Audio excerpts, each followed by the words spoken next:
flow, no hooks, neural network stacks. Fine-tuning models, got skills in my backpack. Deep in the matrix, no rabbit holes. Algorithm symphony, making data unfold. BERT to word, transformers connect. Attention's the game, predictions direct. Tokenize the flow, semantic glow. Fine-tune the verses, let the knowledge grow. To air philosophers, calculations in my dome. Infinite loops, thinking patterns finally honed. Bytes and bits in the zone, circuits aligned. Late night thoughts coding the design.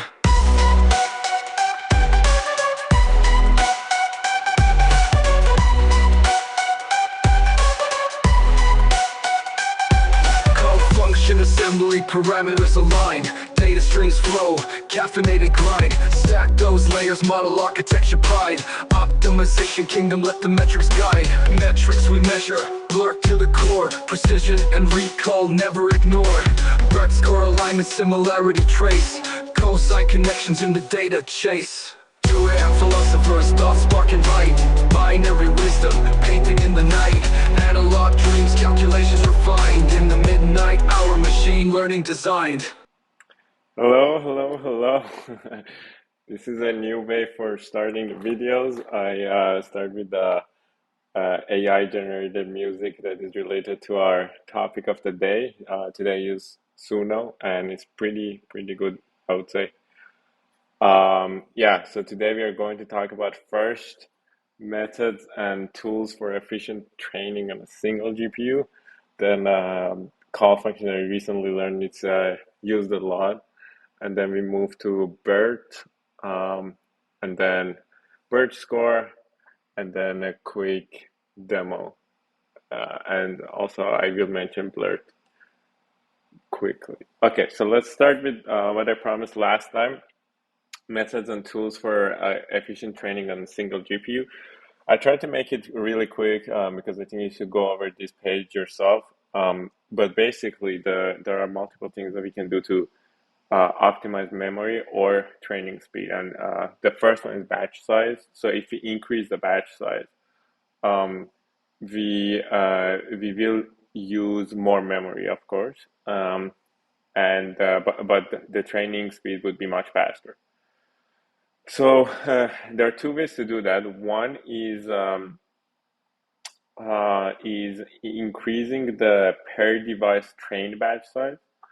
And another one is increasing the gradient accumulation. So basically these two numbers multiply. This one is one dimension of sort of the matrix input, whereas this one is sort of a loop that goes through the batches. So if you have a lot of VRAM, what you should do is increasing the per device batch size. But if you don't, but you still want to have a larger batch size, which helps with calculating the gradient, then you could just increase this number. It will take a longer time, but it would be essentially the same thing. So those are the first two things. Then we have gradient checkpointing, and gradient checkpointing, I quickly read through it. So some large models may still face memory issues even when the batch size is set to 1, and gradient accumulation is used. This is because there are other components that also require memory storage. These are the components that we went through last time. Saving all activations from the forward pass is in order to compute the gradients during the backward pass can result in significant memory overhead. We highlighted this specifically last time. The alternative approach of discarding the activation and then recalculating them when needed during the backward pass would introduce a considerable computation overhead and slow down the training process. So if you don't save the activation, and if you remember I went through the map why we need to save them, you have to recalculate everything, and that slows down things significantly. So one solution that some clever people came up with is gradient checkpointing, which offers a compromise between these two approaches. So we save strategically selected activation throughout the computational graph. So only a fraction of activation need to be recomputed. And so if you need to, I guess, get into more details, you can read this article. But so for this example of the training arguments that I put here, I set the gradient checkpoint into true.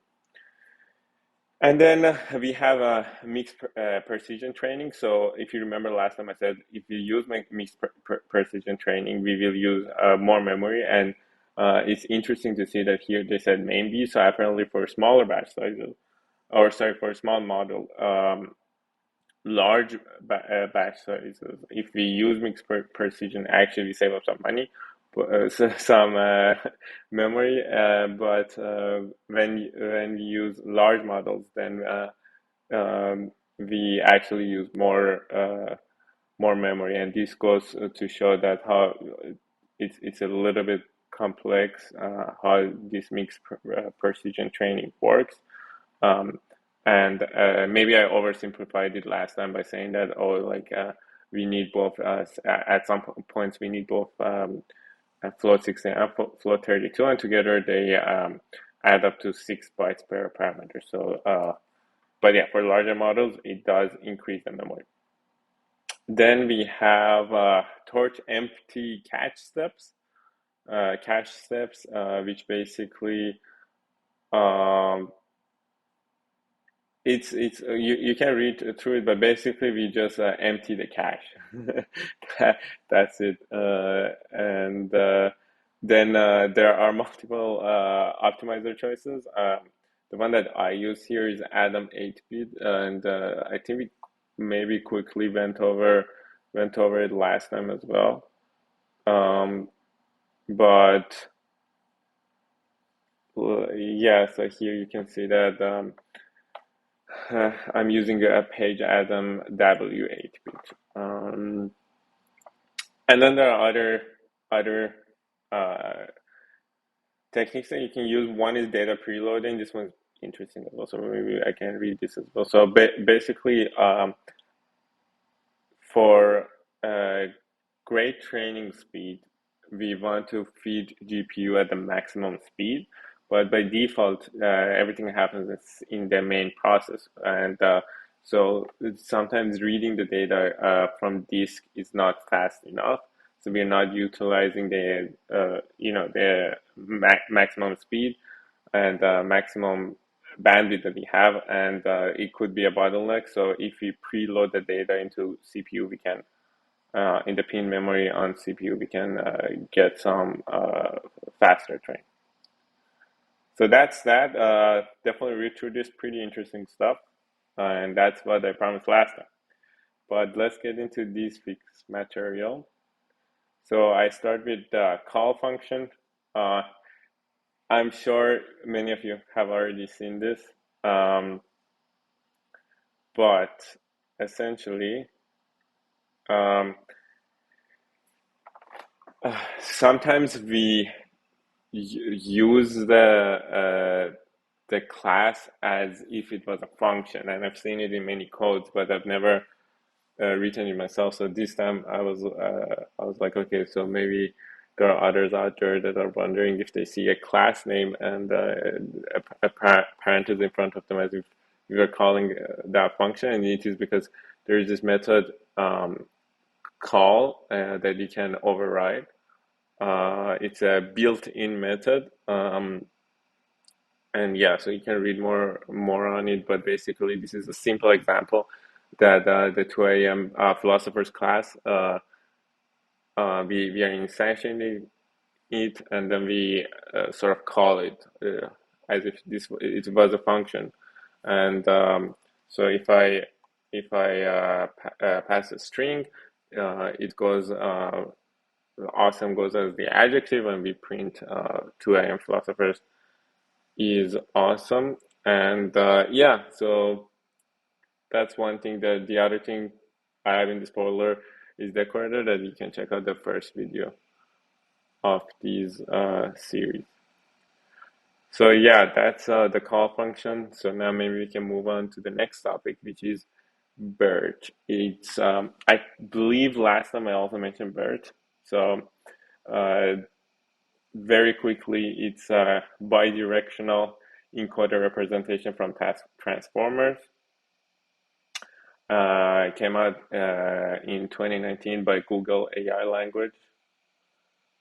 and they use some smart methods for pre-training and fine-tuning, namely masking stuff. And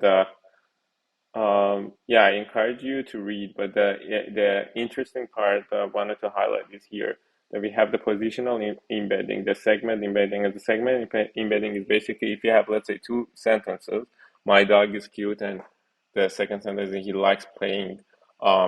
We label them differently. So the first one is labeled as is the first segment, so it's labeled as A, and the second one is labeled as B. And then we put together this position embedding, the token embedding, and the segment embedding together, and that constructs the the overall embedding.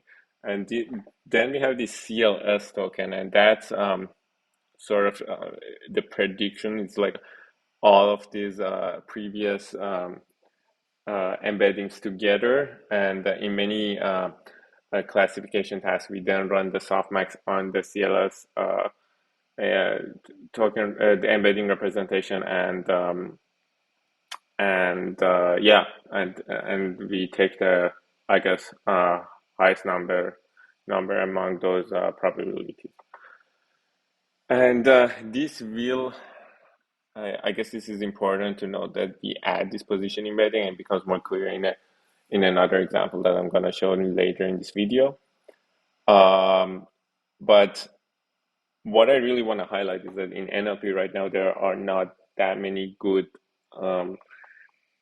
automatic metrics. And one that is relative, much better than, I guess, many n-gram metrics is called BERTScore, that builds on the BERT architecture or method that we sort of very quickly went over.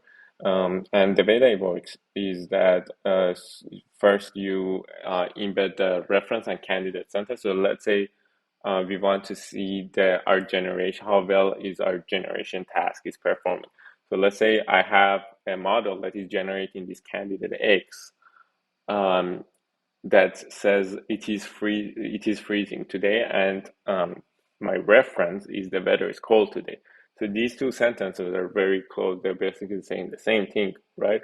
But they don't use the same words, and the n-gram metrics would give the candidate a really low score, even though they semantically mean the same thing. So what we do first is to embed them using BERT, and then we do pairwise cosine similarity, and we create this matrix of similarity, and we take the largest number for each word and add them up together based on a weight. It's IDF weight. So IDF, let's see. TF-IDF uh, is used often in NLP, and it stands for term frequency inverse document frequency. The IDF part is inverse document frequency. Basically, it says that words that are used less often carry a bigger we should give them higher weight because they probably carry more meaning. So let's say like the word "the" is used very frequently, so it doesn't probably carry that much meaning. Whereas a lot of other words, let's say like corpus, is used much less. So we should give it a higher weight. Yeah, so that's BERT score. And what I want to highlight is that it still doesn't capture the true meaning. So let's say I have these two examples. My candidate is the astronaut becomes a philosopher at 2 a.m.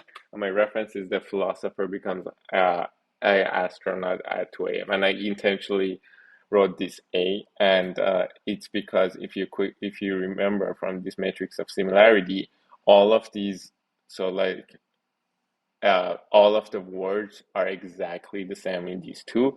They are just in different positions, but they have totally different meanings, right? They are opposite of each other. What we see is that the BERT score is pretty high, 0.93. So if you were to only look at the BERT score, we would say that these two are basically saying the same thing, even though they're saying the opposite things.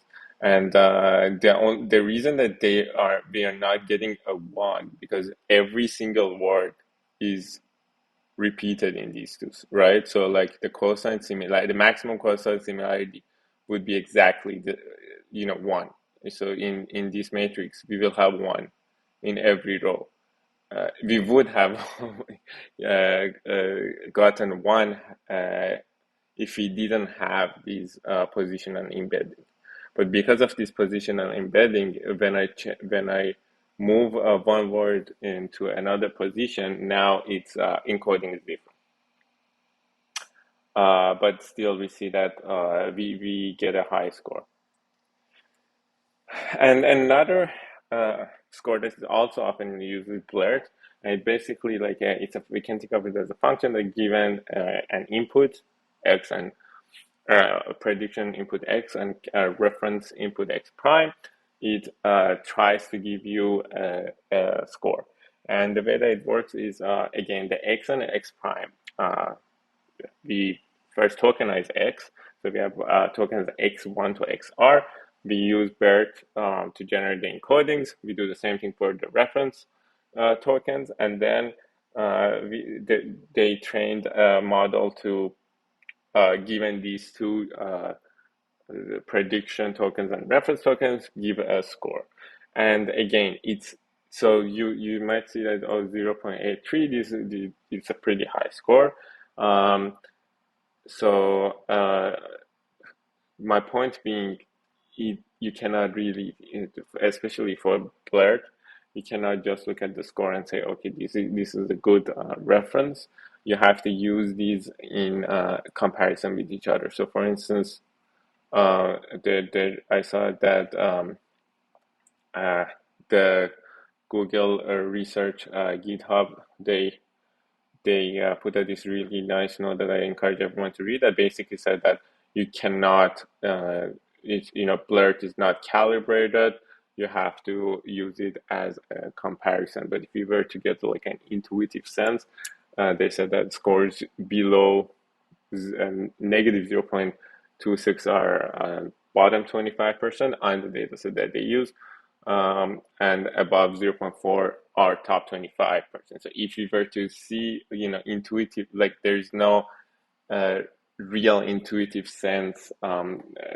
We cannot get a real intuitive sense from just the score itself. It has to be in comparison, but 0.83 is nonetheless among the top 25%, which again shows that these metrics are not the best, and that's why we always have to use, well, at least right now, we mostly use the automatic evaluation metric and the human evaluations.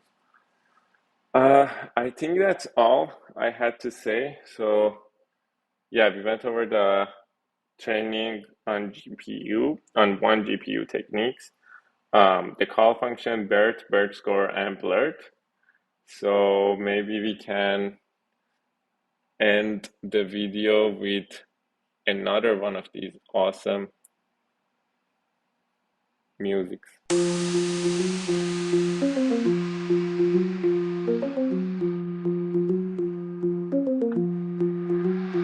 Spitting code, no hooks, neural network stacks. Fine-tuning models, got skills in my backpack. Deep in the matrix, no rabbit holes. Algorithm symphony making data unfold. BERT's the word, transformers connect. Attention's the game, predictions direct. Tokenize the flow, semantic glow. Fine-tune the verses, let the knowledge grow. 2 AM philosophers, calculations in my dome. Infinite loops, thinking patterns finally home. Bytes and bits in the zone, circuits aligned. Late night thoughts, coding the design.